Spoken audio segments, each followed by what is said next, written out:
Hi everyone, it's Jill Foster here for Penny Black. Thanks for joining us again this week as we take a peek at the brand new stamps from Penny Black's newest collection called Sweet Spring. All of these new products will be available in our online store beginning Friday, February 16th.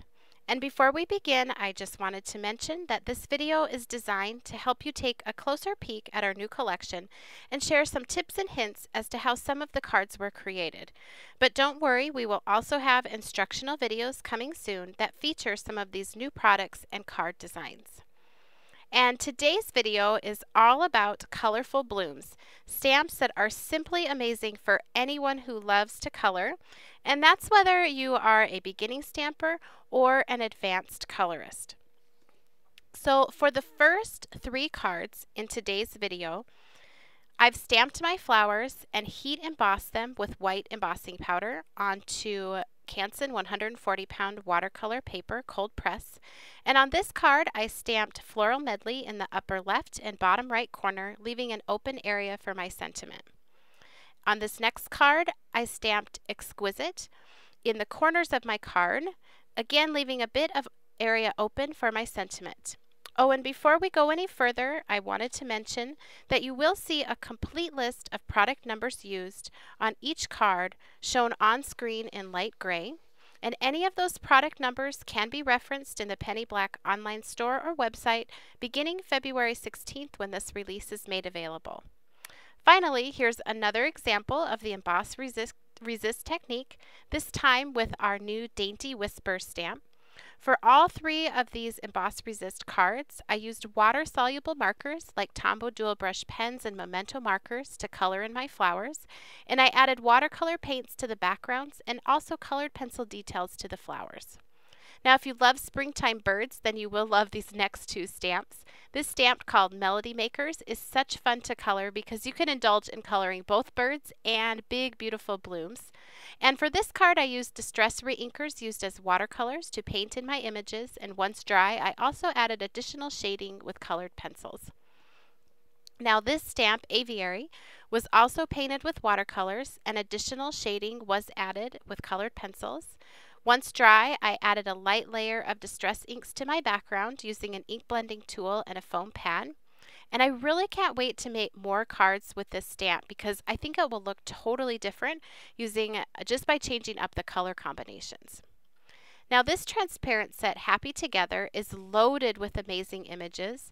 For my first card, I featured the orchid on a 1-layer design. I first masked off the perimeter of my watercolor panel with painter's tape before stamping and painting the interior of the panel.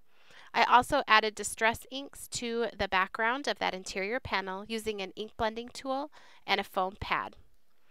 And here's a card with a completely different look, but it features the fun potted succulents from this same transparent set called Happy Together.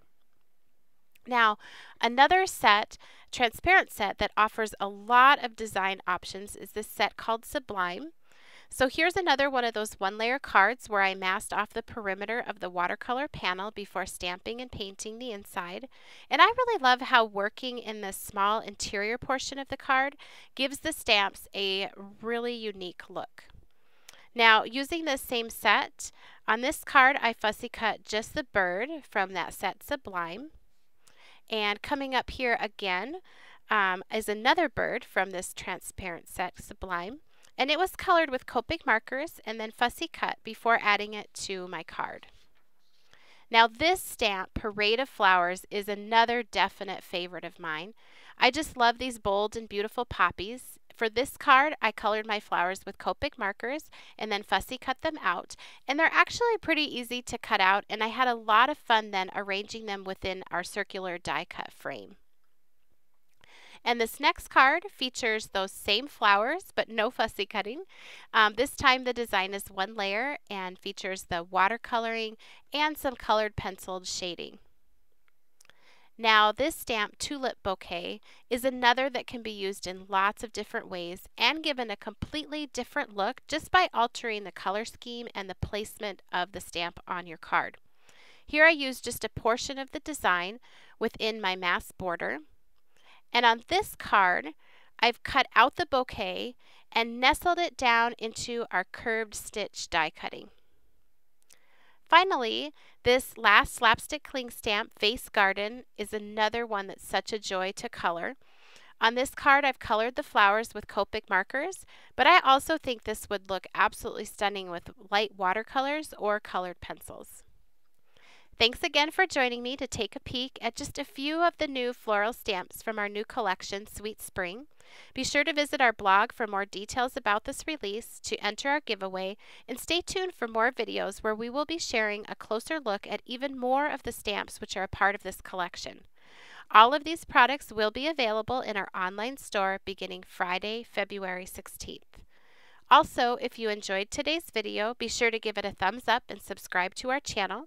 You can also connect with Penny Black on our website, blog, Facebook page, on Instagram, Twitter, shop our online store, and see lots of card making tutorials here on our YouTube channel. And I've linked to all of these for you down in the YouTube description box below.